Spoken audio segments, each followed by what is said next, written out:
Hello everybody, my name is Deku Games, and welcome to my review of the Fallout TV show. As always, screw Amazon. If you want to watch it, you know how to watch it. I just want to start off by saying thank you, everybody, so much for the support on these videos. There have been a few comments that are just being like, no, they're just straight up denial. Some of them are trolls, some of them are just like so sour and other things, but then there are other people that are like, I had a dude come into my comments, he's like, I didn't have faith in the show, but you offer up so many good points and I really do enjoy the show.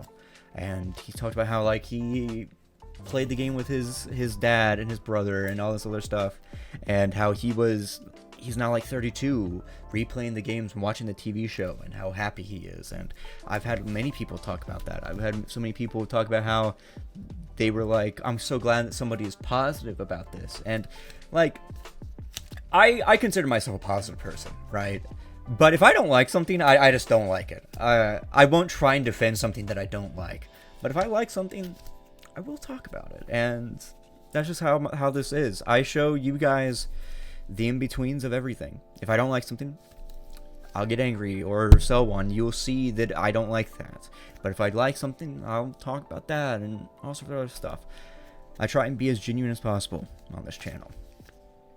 But with that out of the way, let's just talk about what I really enjoyed.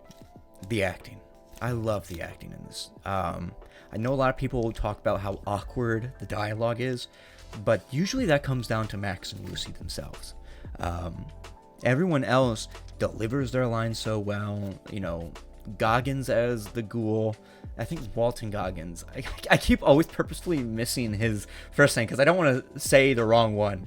But Walton Goggins, it plays the absolute hell out of the ghoul. And Howard Cooper, his wife, and even his daughter. Like, the actress that plays his daughter is excellent, right? And that tells me that also Lucy's actress can play the fuck out of things, right? She played Jinx in Arcane, so she knows how to act, she knows how to do line delivery, so it was just purposefully done that way. And same with Max. Max is, you know, not the sharpest tool in the shed. He isn't really bright. I mean, we see that throughout the entire season, but everyone's acting is great. I want to talk about the story next. The story is, it feels Fallout, right? It feels like a part of the world. It feels a part of the universe, right? This show feels like it would be in any other, like, part of the world. It feels like it could be a plot of the game, or a book, or a comic, or anything else like that. And it expands the lore as it would if it were a game. You know, finding out important characters, putting new characters in new light, or putting old characters in new light, I should say.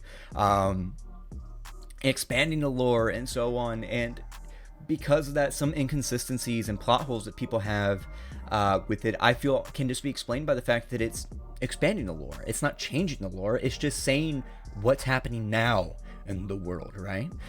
Shady Sands is said to now be in Hollywood, which a lot of people are angry about, but before it was away from Hollywood, because I'm pretty sure I saw somewhere that it was explained that it was close to the I-15, so it was very easy for supplies to get in and out of there.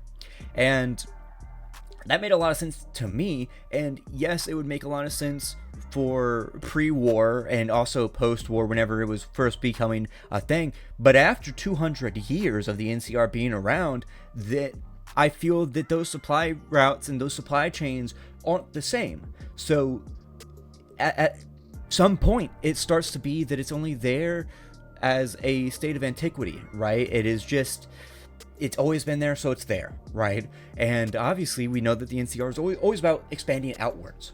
They are expanding into the future and doing all sorts of other stuff.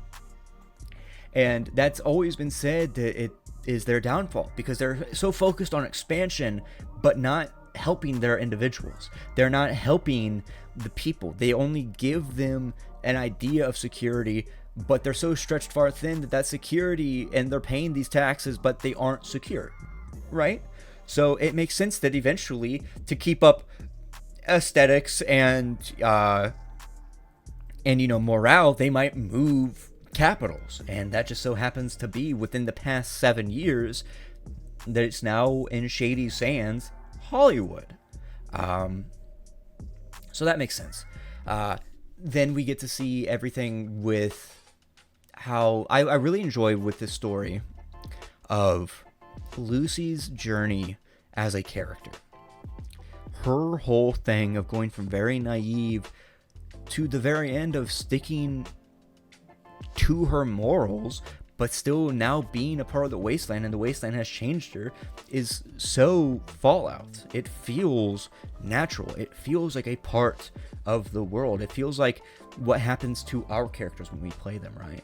It feels like what would naturally happen to someone like Courier 6, or the Lone Wanderer, or the Chosen One, or any of the other protagonists that we play as. It feels like a natural progression. And that was one thing that I've always really been interested in, is like, what are the canon explanations behind some of these characters? How did they act beforehand? Yes, they are inserts for us, the characters, or the players, and we can make the character however we want, and it's always left into ambiguity in lore for the character to kind of be whatever. Like, some people say that the Courier was great, some people say that the Courier was terrible, and that could just be, even if you played the best moral high karma version of the Courier, some people might not like the fact that you were so nice, right? So I really enjoy that they explore what a Vault Dweller coming out into the world would be like, and a set path, right? Other than that, there was also how the Brotherhood of Steel ties into it, and then the Ghouls plotline ties into it, and then Moldaver, and then Vault Tech all ties into it, because it feels like on the surface, it feels like a simple plot. Go find your dad, right? It feels like Fallout 4 in that way, where it feels like all Fallout games, really, where it gets more and more complicated as it goes on. More stuff is revealed, and by the end of the show, it's not just a story of Lucy getting back her dad. It's the revelations of Vault 31, 32, and 33. It's the relationship of Vault Tech and the world around it, and what its purpose was and what they wanted to do with that world. It's then also the exploration of what happens to a man after losing everything and becoming a ghoul. It also has to do with the Brotherhood of Steel and how they work in the world and all sorts of other things. And then on top of that, they diegetically introduce ideas without just doing countless exposition on them, right? You got a brain in a jar, it's a brain in a jar. Oh, you see cryopods, it's just cryopods. You know what those are. Cultural zeitgeist, it's people that are cold enough that they go to sleep for a long time. Obviously an oversimplification, but they never stop to really explain it to the audience, and they allow the audience to make up interpretations as you go along. And that feels very, New Vegas to me. Because one of the biggest things with New Vegas is that there really wasn't a good guy in that one. I mean, there was supposed to be, but there wasn't really. And that's why people love it so much. There's so much ambiguity. You can make any decision you want, and it plays into it, right? And that's what feels like this show is trying to mimic and expound upon, of having all of these bits of ambiguity to try and have the audience, craft their own ideas of what's going on, and craft their ideas of what's going to happen in this season, or even just background details of what did happen to Shady Sands, and if you're a fan of the games, you're why is Shady Sands in a new place, or what's going on with this Brotherhood of Steel chapter, or then you hear things about the past with Vault-Tec, and you start questioning more and more. You're oh, I wonder who was in control of this vault or that vault, and other things like that. So just the overall story, while there are some bits and pieces that feel like it stumbles, is, one, feels on brand for Fallout, but two, it just feels good. It feels concise, and it feels like a proper story set in the Fallout world. Let's see, next, the actual show itself and the design of the show, I loved. I did. I could not stop watching. I had to stop myself from watching the show. As you can tell by the way that these are uploaded, either in the future or now as you're watching this, I uploaded twice a day for these videos, and that was because I watched 2 episodes a day, and I forced myself to stop watching them so that I could just have something to watch the next day and then make a review those days and so on. And that's why this is going up after the previous 2 are for the finales are going up, and now it's the next day. So it's in one of those ways that you just can't stop looking at it, because it's so grimy, it's so dirty, it's so on brand. Everything feels so Fallout. You know, you see stuff in the background that you're like, oh, like you see loot in the background, you're like, go pick that shit up, don't leave it there. Or you'll see like how you see the CCCP or the CCCP satellite, the communist satellite that like drops out of the air, but it doesn't look like a modern sleek satellite. It looks like an atomic punk, like ray punk satellite, where it has like large rivets into the side of it, and you can see that it's all like welded by hand, and it's made of sheet metal. And then you can like see that like every place has its own like personality. Like Philly is like really run down and dirty, and just almost feels like Diamond City in that way. Then you also have places like the Brotherhood's like base that is way different. It actually feels more like military and so on. But then you also see the fact that there are just buildings that were built by hand there as well. There are sometimes just like the buildings that are in the middle of the desert that are still standing after 200 years that people inhabit. The billboards, and then the long stretches of desert and sand. Places like the Super Duper Market. Everything feels like it has its own aesthetic going on, and it isn't just, I'll put a bunch of junk. It feels like every place has its own story. And that's one of the things that works so well with Fallout, is that you can go into a place and you feel that it has its own story. It has its own shit going on, and most of the time it also has a holo log to listen to or a terminal to read through. And I feel like you could make an entire shoddy cast or Oxford like episodes on each of these places, like trying to decipher and dissect what went wrong and what was going on in these buildings, right? And I love that. The prop design is spot on. Stim packs look like stim packs. The inhaler that the ghoul uses looks like a ghoul. Anything that's new in the show fits Fallout. It doesn't look too out of place. There are some. I don't want to say that there isn't any issues, but most of it is either shit's taken straight from the games, or anything new fits the aesthetic, right? And I love that. The VFX are great. I found out that the prosthetics on Walton Goggins is prosthetic, but they removed the nose in CGI in post, but you never tell that it's bad looking. It always looks fantastic. And speaking of like design and, you know, prosthetics, everyone's costuming looks so good. Like there are some, you know, hiccups here and there, like the guy with the airsoft mask in the final episode, but they all fit. They all feel like they're not just, you know, road warriors or so on. Some of them are wearing, you know, scraps. Some of them are trying to wear suits, like the one guy that is guaranteed to be a Wild Wasteland encounter that turns Thaddeus into a ghoul. Like I love how all of them have different clothing going on. Obviously there's Lucy and the Vault people and the Vault Dwellers wearing the jumpsuit, but then you have Moldaver wearing her thing, and then also wearing the suit from before, and all sorts of other stuff.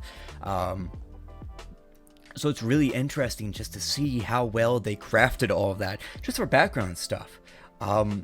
It just really adds to the immersion, funny enough, because that's one thing that a lot of Fallout players love, is immersion, and it really does immerse you into the world. It feels like Fallout. It doesn't feel like a fan film. It doesn't feel like where they're just using props and printing off things and, you know, putting them on. It actually feels like they had an entire department for making props. And obviously no shade whatsoever to things like Nuka Break.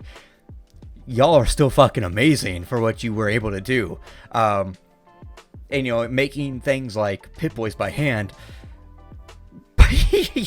you are no, like, multi-million dollar, you don't have fucking Amazon budget, right, to completely make functional working Pip-Boys for every single person. I could guarantee that all those Pip-Boys could actually do stuff, because it's so easy to make them. Like, it's so easy just to have them be a screen and a simple, like, could be anything from like a Raspberry Pi to just a simple display that you can interact with. Or at least like having a slideshow of like different flashing lights for different screens that we see throughout the entire show. It's all just so well crafted. What's next? We talked about the VFX, we talked about the background design, we talked about the design overall, we talked about the story, we talked about the acting. I think, if I can't think of anything, I think that would be good enough to go into the things I don't like. Yeah, I've spent about 15 minutes already just praising the show. Oh, length of episodes. I love how long the episodes are. Sometimes I was like, oh my god, this is an hour long. Because I really wanted to get to making these reviews, but so I could talk about it. But I needed to watch them first so that I could understand everything that was going on. I really loved how long they are. The pacing is great too.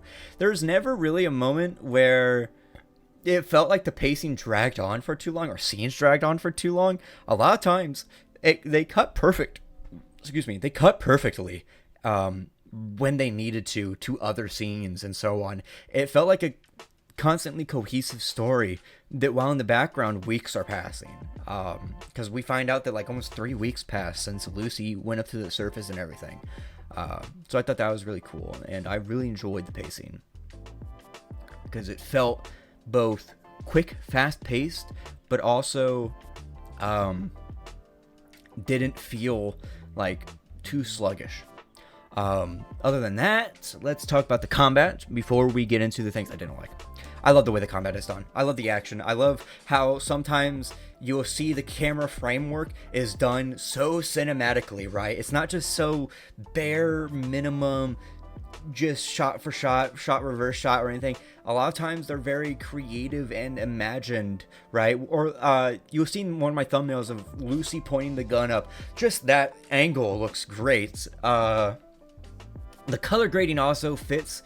Then you also have lighting and other things that really fit really well.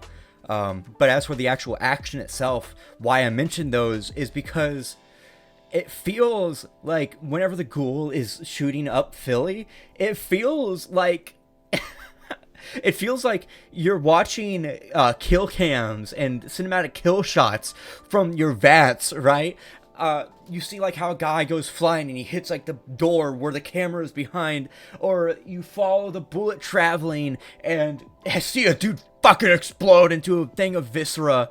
It would have been really funny, but it would have taken out the immersion if you saw one of them gib like they do in the games where like their arms just kind of like pop off and everything. That would have been really funny to see, but obviously that it doesn't need to be there. Yeah, action's great. The ghoul himself is also just an amazing character. I've already talked about the characters themselves and the actors. Lucy is great. I love her naivety. I love the ghoul. I love how badass he is. I love how complex he is and how he starts going from a villain to actually becoming more empathetic over the season, and how the opposite happens with Hank. Even the background characters of Chet and the little brother, or even Chet the baby and Steph, the pregnant lady with the eye patch from 31, that becomes the 32 overseer. Like, every character is just written so well in this. Max is great. He's, oh my god, Max is something else, dude. He's such a Fallout character. But yeah, let's get into things that I didn't like. Let's actually find the list real quick. There it is. Okay. Some of these are just going to be things that, you know, is just part of the adaptation. And some of them are nitpicks and other things like that. Guns look janky in this. There are some guns that just look really janky. And like the machine gun that, almost like the not the MG40. it looks closer to a Lewis gun.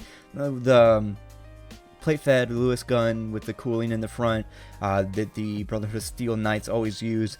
They look really janky, look a little too big. But then again, that's just a fault of like Fallout's kind of aesthetic designs.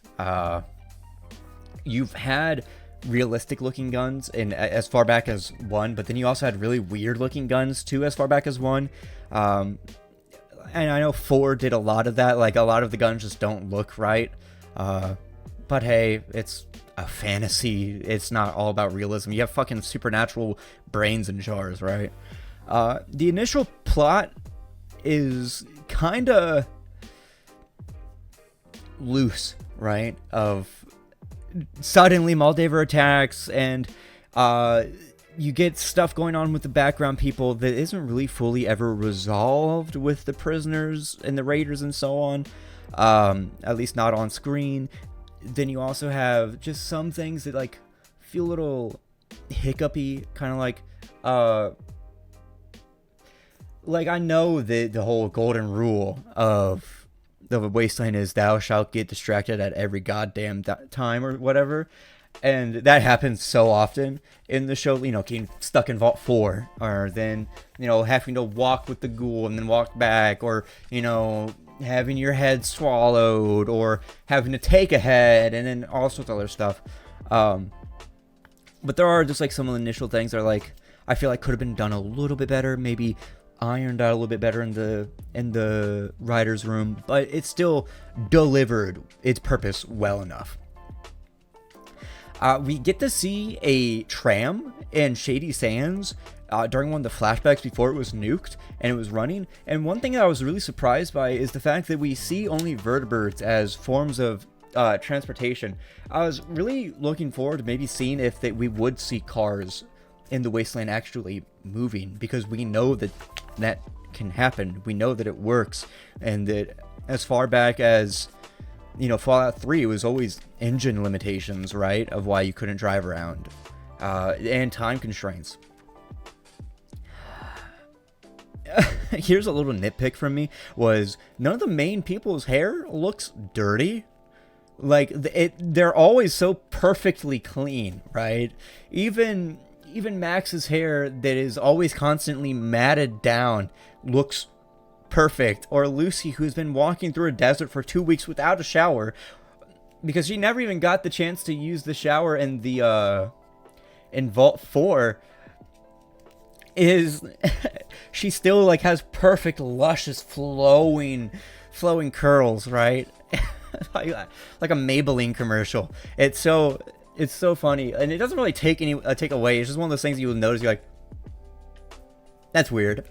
Why is the 10mm mag fed?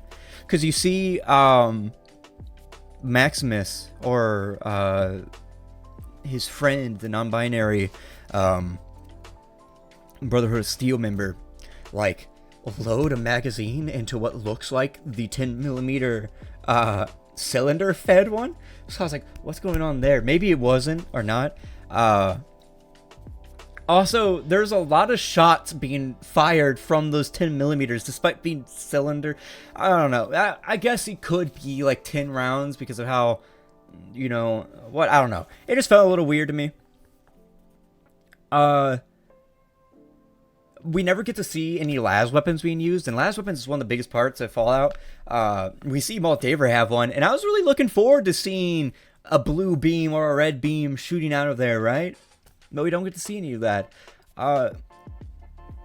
We also don't see like any like pipe weapon. Well, we actually do see pipe weapons in the Philly episode, but we don't get a lot of different weapons using throughout this entire season.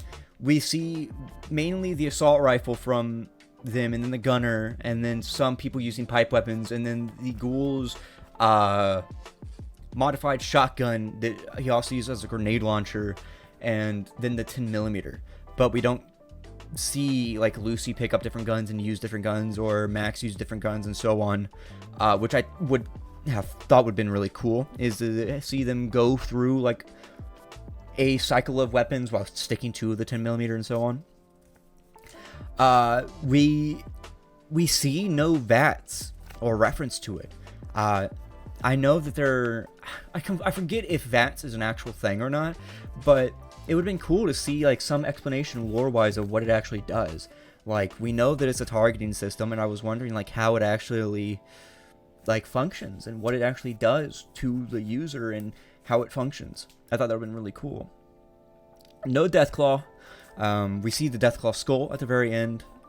We also see maybe the hand of a super mutant at one point, but we don't get to see any mention of, besides references to super mutants, and I'm sure that just takes a lot of CGI and a lot of time, and maybe they haven't really ironed out the design for the TV show to be brought into full fidelity of reality. And one of the last things is no Lone Wanderer was played at any point. Nor was I Don't Want to Set the World on Fire, I don't think. But those are two like really iconic songs. Was Jingle Jangle done at all? That's another really big Fallout song. And if that wasn't in there, I might be forgetting. That was just a missed opportunity. But yeah, those are some of the parts that, as I've said, I have issues with the show myself, and those are some of my issues. Just little hiccups here and there. I really wanted to see them like loot and like actually use the environment to their advantage, but a lot of times that they just don't. You never see them like see something be like, that might be useful for later. I mean, Lucy carries a backpack for like 90% of like the first 6 episodes, and she never fills it with anything, right? I really expected her to like be like, oh, this might come in handy, and stuff her in her bag, and then over the time just become kind of like kleptomania. Just constantly grabbing hold of shit. Or maybe at least the ghoul would, but no one really does, and that was kind of a shame. I want a scene in season 2. What I want from season 2 is I want a scene of somebody pouring a bag out, and a person going like, I can give you 10 caps for it all. I think that'd be really funny. For season 2, I just want what happened in season 1 for season 2, right? I want the motion and the momentum that they are having with season 1 to carry on to season 2. Also, what I want from season 2 is I want it to be weekly. I don't want it to be all released at once. Because obviously we got good reception with this season, so make season 2, have it be weekly, right? It'd be cool to be a little bit longer. Introduce more ideas of the Fallout world into it, maybe stuff like automatons and security drones and everything like that, which makes sense because it could be House that's ruling New Vegas, or maybe he just thinks the House is, and so on and so forth, and who knows what's going to be going on with New Vegas in season 2. Let's see, what else would I really want from a season 2? Anything that I said that I didn't like, I think if they like tweak those up a little bit, I think would be great. I want to see more locations. I want to see them, exploring a little bit more. I would love to see them like go on a few more side quests and so on, before they really get to New Vegas. Maybe they like come across a few different side quests, and like New Vegas is like you only get to New Vegas like 4 episodes in or something, and then it's like actually like maybe a 12 episode long season, just to really flesh out more of the world for general audiences and so on. But other than that, I think a rating that I would give the Fallout TV show, I want to say like a 9 out of 10. 8.5 if I'm being really, really like stingy about it. But like, yeah, 8.5 to a 9 out of 10. Like, it does everything right for me. It genuinely does. It hits all the right spots for me. It doesn't feel like it's just an aesthetic roller coaster. It doesn't feel like it's just going along with the ride. It feels like it does actually respect Fallout. It feels like it's trying to be Fallout, and it's trying to do what Fallout does. If you agree, leave a comment down below. Other than that, let me know your thoughts on the TV show overall down in the comments as well. Any trolls will just be mocked. If you are just going to come out of the gate swinging, expect a rude response. because I don't know if you're trying to be some fucking like chud or whatever coming in, just like trying to fuck around and whatever. But yeah, I would love the conversations down below. I don't really want to have a critiquing contest or anything like that, but let me know what you like, what you didn't like. Other than that, I'll see you guys in the next episode. Check out the rest of my channel, not the other channel, the rest of my channel. I do literally any and everything on here. It is not just Fallout, it's not just TV shows. I do gaming, I do real life stuff, I do vlogs, I do literally everything. Anything that I want on this channel, that's what I do here. Other than that, as always, I will see you guys next episode. Bye-bye.